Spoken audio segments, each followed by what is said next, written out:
ხელმისაწვდომი ხდება ანგარიში, რომელსაც საზოგადოება 1 წელია ელის. სახალხო დამცველთან არსებული საზოგადოებრივი საბჭო ლაფანყურის სპეცოპერაციის საქმეზე დამოუკიდებელი მოკვლევის შედეგებს აქვეყნებს. ეს არის 100 გვერდიანი დოკუმენტი, სადაც წერია, რომ 2 წლის წინ ლოპოტას ხეობაში სამართალდამცავებმა შესაძლოა არაპროპორციული ძალა გამოიყენეს. დასკვნაში თავმოყრილი მასალები მაშინდელი ხელისუფლების მიერ გავრცელებულ ოფიციალურ ვერსიებს კითხვის ნიშნის ქვეშ აყენებს. მათ შორისაა ინფორმაცია დაღუპულთა რაოდენობაზე, შეიარაღებული დაჯგუფების წევრთა მოძრაობის ტრაექტორიაზე და ცხედრების ექსპერტიზაზე. ერთწლიანი მოკვლევის დასრულების შემდეგ საბჭო პარლამენტს მიმართავს და სთხოვს პროკურატურას რეზონანსული საქმის ხელახალი ძიება დაავალოს.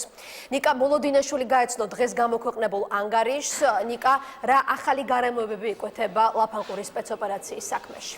დიახ, თამთა სახალხო დამცველის მიერ დღეს წარმოდგენილი ანგარიშის მიუხედავად მთავარი შეკითხვა თუ რა მოხდა ლაფანყურში და რატომ ჩატარდა სპეცოპერაცია ამ დრომდე პასუხგაუცემელია. როგორც უჩანა ნოაშვილმა განაცხადა, მათ მიზანს არ წარმოადგენდა ალტერნატიული გამოძიების წარმოება, თუმცა აღსანიშნავია ერთი გარემოება, რომ ის რაც არ წერია ანგარიში, ამაზე საკუთარი ვერსიების დონეზე საუბრობენ თავად საზოგადოებრივი საბჭოს წევრები.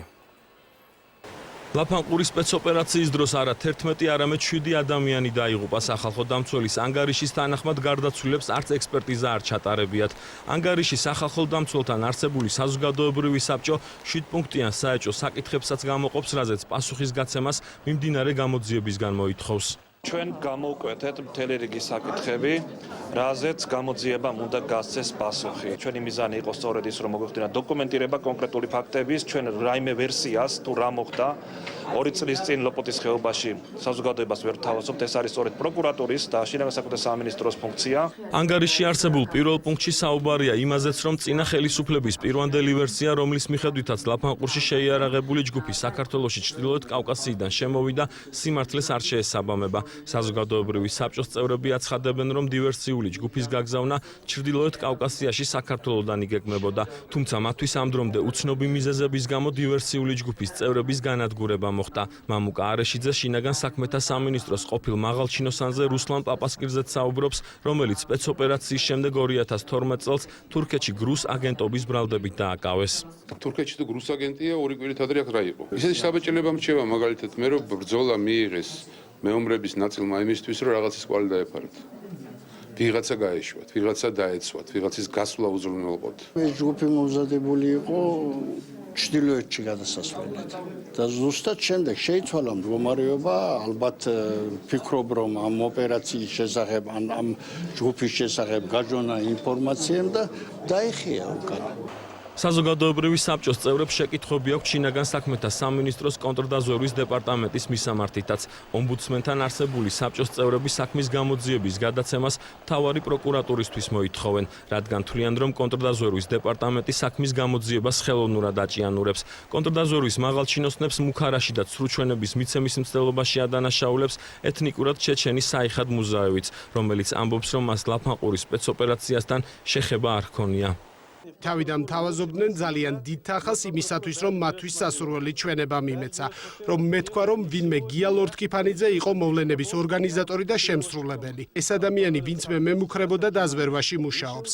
მის შესახებ ინფორმაცია პროკურატურასაც მივაწოდე, თუმცა არავინ გამომხმაურებია.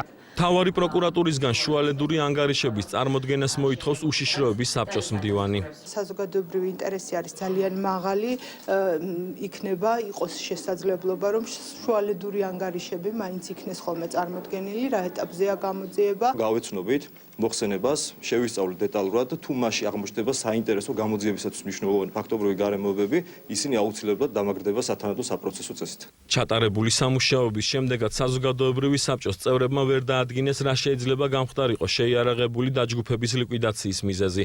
დაღუპულთა ოჯახის წევრები ამბობენ, რომ ახალგაზრდები წინა ხელისუფლების მიერ დადგმულ სპექტაკლს ემსხვერპლნენ. ასლან მარგოშვილის დედა ხელისუფლებას გამოძიების დროულად დასრულებას და სპეცოპერაციის ჩატარების რეალური მიზეზების დასახელებას მოითხოვს. მოატყვიეს, ჩამოიყვანეს საზღვარგარეთიდან ბიჭები, თვითონ გაცნეს, შეიარაღეს, იარაღი მისცეს ხელში, მიიყვანეს ლოპოტას ხეობაში და ჩაცხრილეს. დღის სინათლეზე კი არ დაგომარხინეს, ღამე იყო, ვერც მეუღლეობა ნახეს, ვერც დედებმა, ვერც მემა ვერავინ ვერ ნახეს.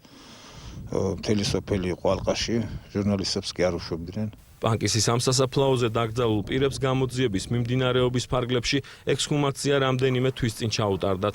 ამ დრომდე გარდაცვლილთა ოჯახის წევრებისთვის ექსპერტიზის შედეგები ცნობილი არ არის.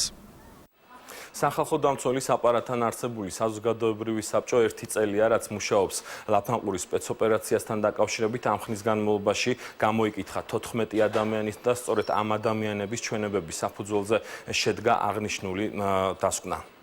გმადლობთ ნიკა, ეს იყო ნიკა მოლოდინაშვილი, რომელმაც ლაფანყურის სპეცოპერაციის საქმეში გამოვლენილი ახალი გარემოებები გაგვაცნო.